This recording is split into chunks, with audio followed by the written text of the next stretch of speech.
The car stopped. Rebecca did not move and waited until the driver got out and opened the door for her.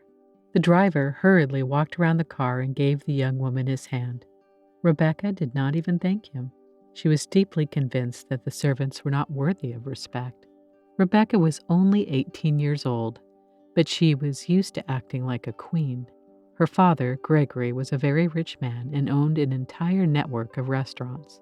Rebecca's mother left this world very early. Severe illness left her no chance, and money did not help. After the death of his wife, Gregory did not marry again, bringing up his daughter by himself. Today, Rebecca came to one of her father's restaurants. She was to meet a friend there. The courteous receptionist politely bowed and escorted the woman to a special VIP table. The waiter, a new employee whom she had not seen before, arrived less than a minute later. His name tag said Michael. Rebecca sparingly looked at the man and told him to bring some mineral water and, of course, a long-stemmed glass. A couple of minutes later, Rebecca's friend, Esther, came over. She was also from a rich family. After all, Rebecca was not friends with others. Girls cheerfully greeted each other, and Esther sat down at a table. Just at that moment, the waiter appeared with a tray. He put a closed bottle of water on the table and a glass. Rebecca frowned and asked venomously, "Does she really have to open the bottle and pour the water herself?" The guy blushed and apologized. He hurriedly opened the bottle, poured water into a glass, and left. Esther chuckled and whispered to her friend that the new waiter was very nice, and he blushed when she told him off. Rebecca hummed and gave her friend her opinion about the staff. She thought that the selection of restaurant's workers should be stricter, so that such rude people did not work here. The young women laughed and continued to chat about various trifles. They talked about the guys they knew, fashion, plans for the future. They both graduated high school this year and were going to study abroad. So now the girls were enjoying the fact that for the next 2 months, they could do whatever they wanted. After washing the bones of everyone they knew, the girls got bored. Among the rushing back and forth waiters, a newcomer caught Rebecca's eye again, and she, with a wink to her friend, suggested that they have fun. Esther followed Rebecca's glance and made a pitiful face and asked not to hurt him.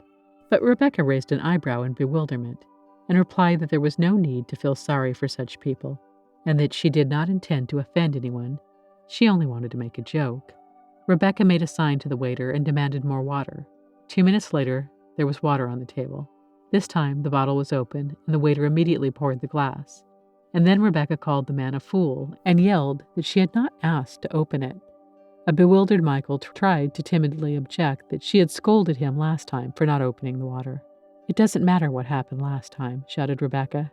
"Now, I was going to take a bottle with me, and you ruined it. I don't want it open, now bring another water, and the cost of that bottle will be deducted from your paltry salary. Do you have any idea who I am? I'll tell my father to kick you out.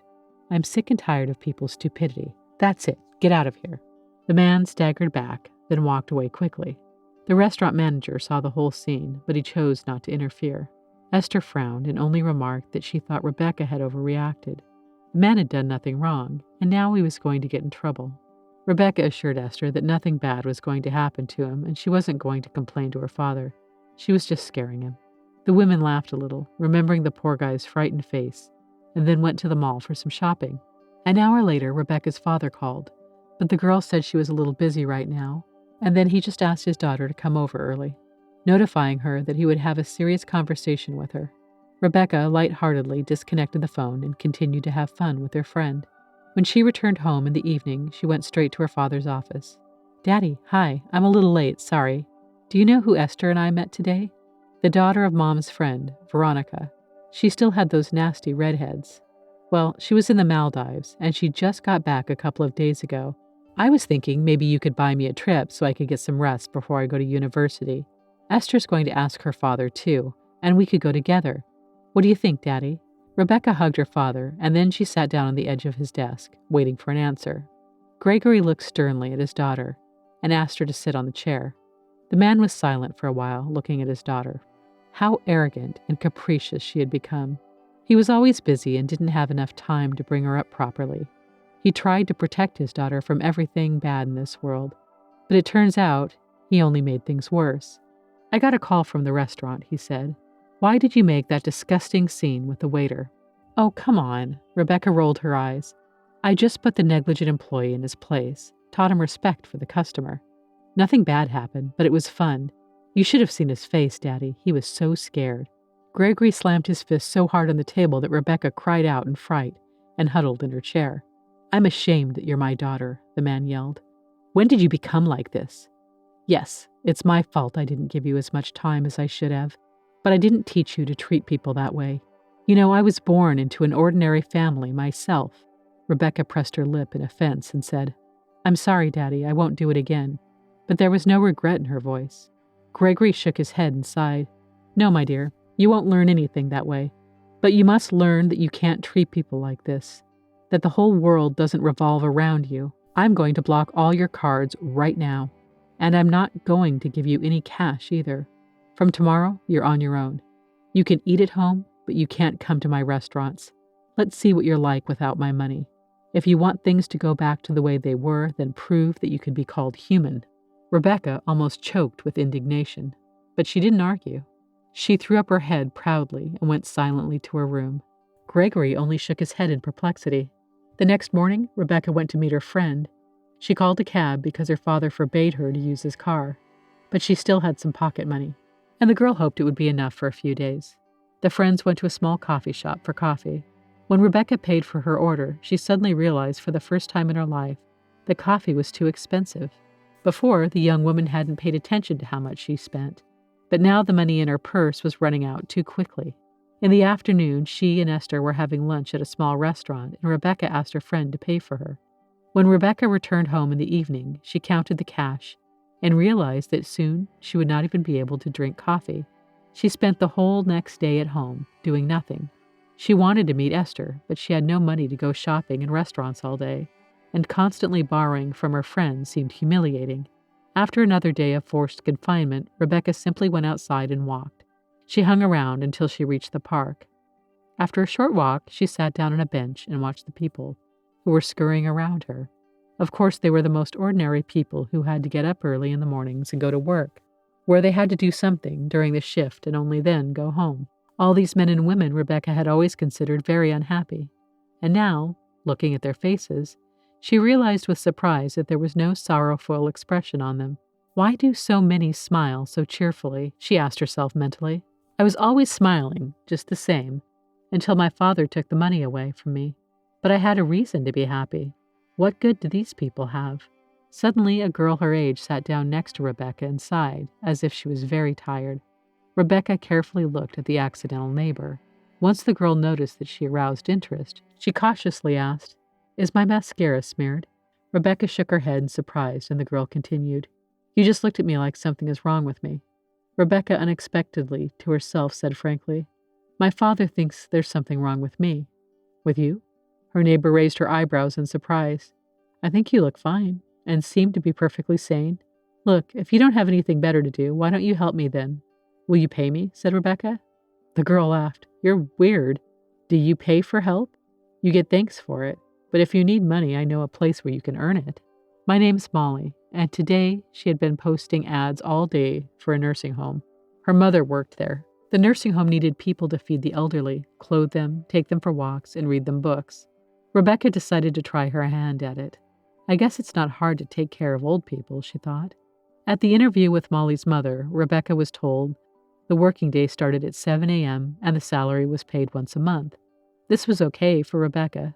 She suddenly wanted to prove to her father that she could work, and so she did not tell him ahead of time that she had found something to do. So Rebecca started coming to the nursing home every day and was shocked when she saw how many people needed help. The old people seemed so lonely. Everyone was dressed very modestly, and after the first day, Rebecca found the simplest t-shirt and jeans at home, realizing that it was better not to come to work in outfits from famous designers. At first, Rebecca felt a bit disgusted by her duties, but that quickly disappeared. She was struck by how kind, intelligent, and defenseless people were in this seemingly hopeless place. Some had no relatives. Some needed round-the-clock care. Some had come here of their own will in order not to be alone. And all these people were thankful for everything Rebecca and her colleagues were doing for them.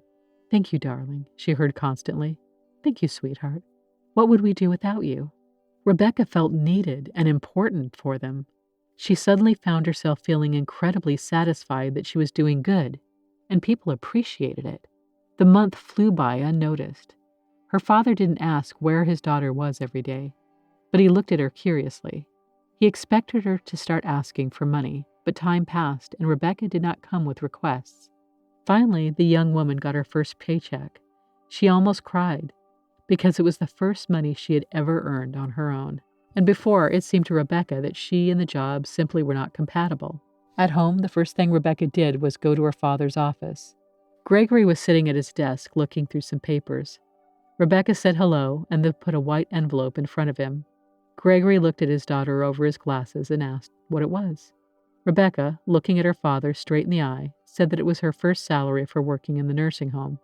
Gregory was silent for a long time and then gently took off his glasses and quietly asked her to tell him everything.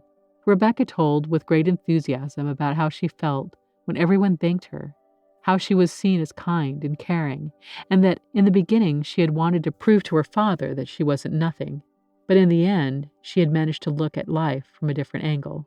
At the end, the girl quietly added, "I realize how nasty I treated other people. It was so disgusting. Everyone must have hated me, but they had to do their job, and I never once even thanked them. Dad, I know what you meant. I'm sorry I embarrassed you like that. It won't happen again." After this conversation, father and daughter reconciled. Gregory was amazed at how different Rebecca had become. There was no arrogance in her eyes now, but an understanding of how hard life was sometimes for some people. She discovered that at times a person worked somewhere not because he was silly, but because of the circumstances, and now she was never lazy to smile and say thank you once in a while. One day, Rebecca visited the same father's restaurant where she had made a scandal on her last visit. The receptionist was frightened when the young woman asked to call the waiter she had yelled at last time, but Rebecca simply politely apologized to Michael for her terrible act.